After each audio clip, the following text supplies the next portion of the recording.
Ang ating mga magulang ang pinakamahalagang tao sa buhay natin. Simula pagmulat ng ating mga mata hanggang sa panahong mayroon na tayong tama at sapat na kaisipan ay kasama natin sila. Sila rin ang gumagabay sa atin. Parating nariyan, matiyak lamang ang ating kaayusan. Ngunit paano kung wala sila? Sa videong ito ay ibabahagi ko sa inyo ang kwento ng isang babae na siguradong kapupulutan natin ng aral at inspirasyon. Kaya naman, inaanyayahan ko kayong manood hanggang sa dulo ng videong ito.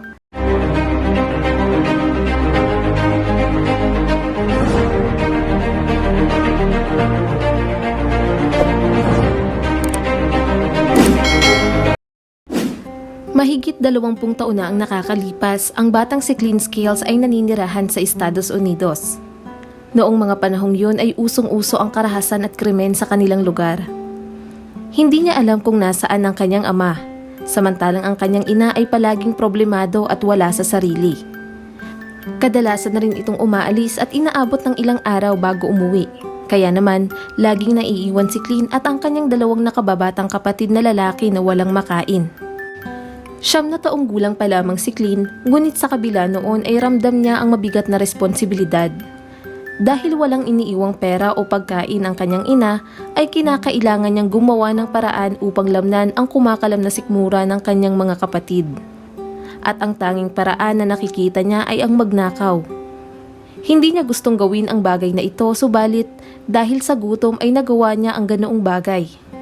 Isang araw, pumunta siya sa 7-Eleven malapit sa gasolinahan. Doon ay kumuha siya ng mga pagkain at bigla na lamang umalis nang hindi nagbabayad.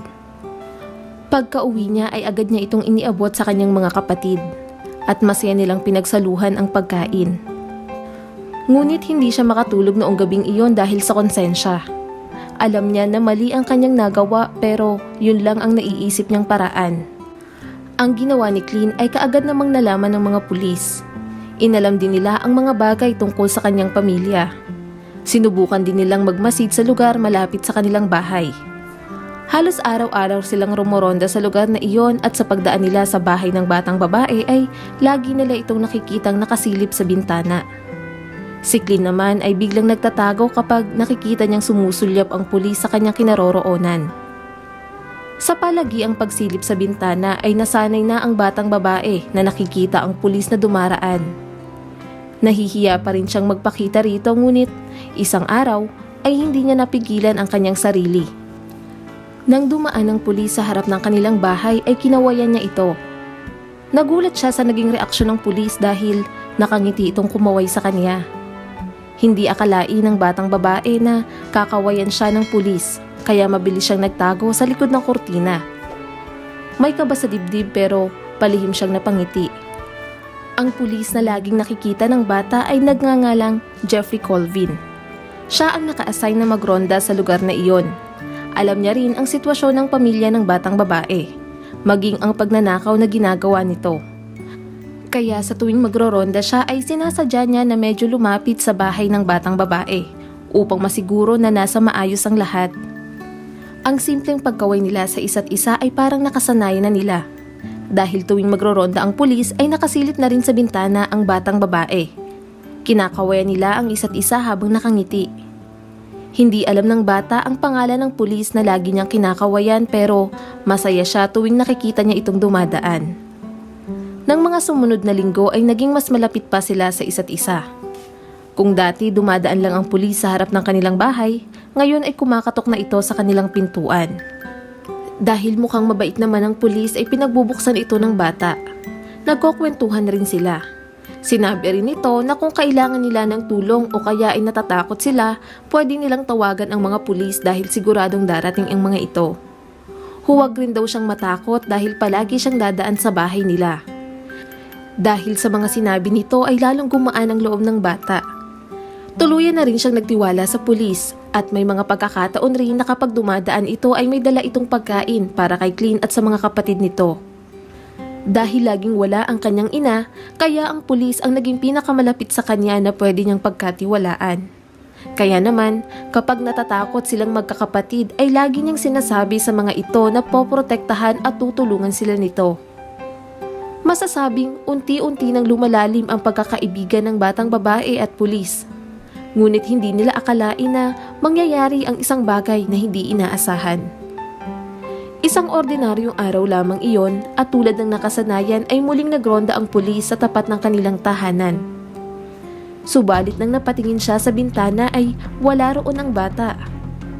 Biglang kinabahan si Jeff. Dali-dali siyang bumaba ng sasakyan patungo sa tapat ng bahay. Sumilip siya sa bintana subalit wala siyang makitang tao sa loob.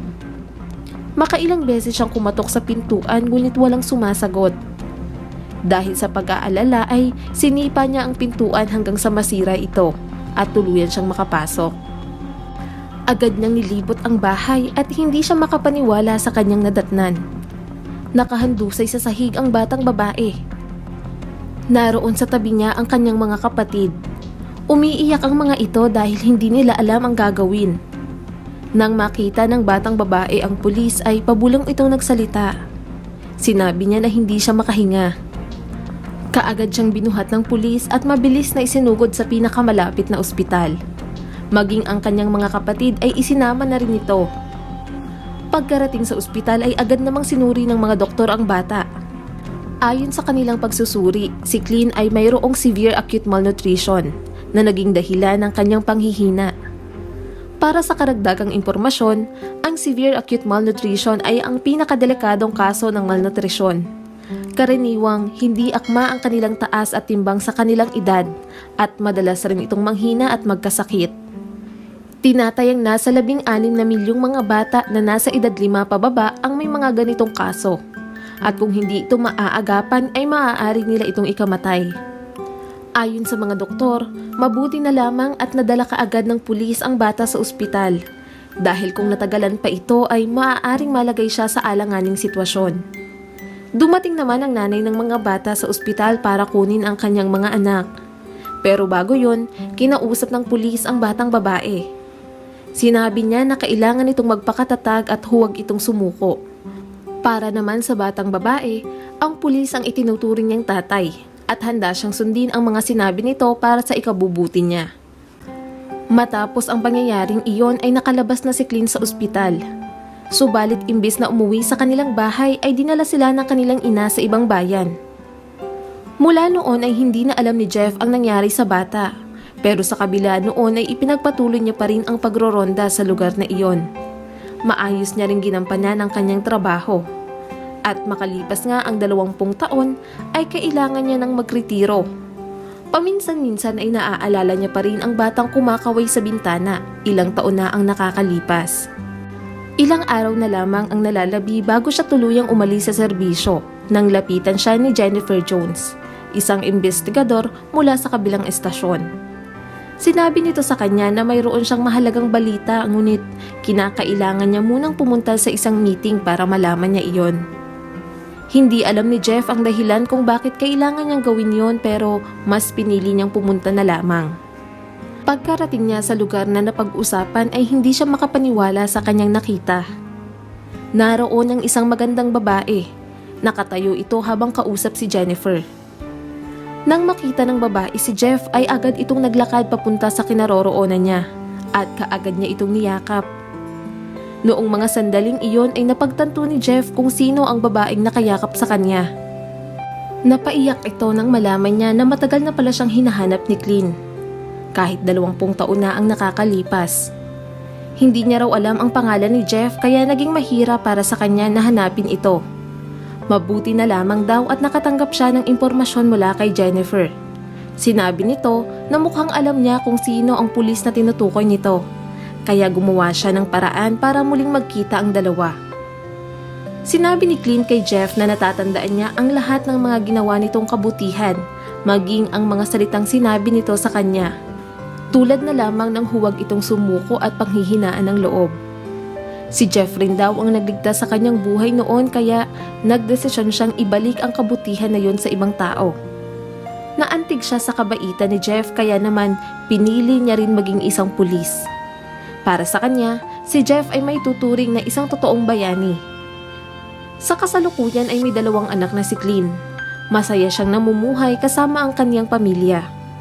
Minsan, Ang kaunting kabutihan na ipinapakita natin sa ating kapwa ay maaari palang magpabago sa kanilang buhay. Kaya sana ay huwag tayong magsawang tumulong sa iba. Maraming salamat sa panonood. Huwag kalimutang i-like and subscribe at pindutin na rin ang notification bell para updated ka sa mga susunod naming video.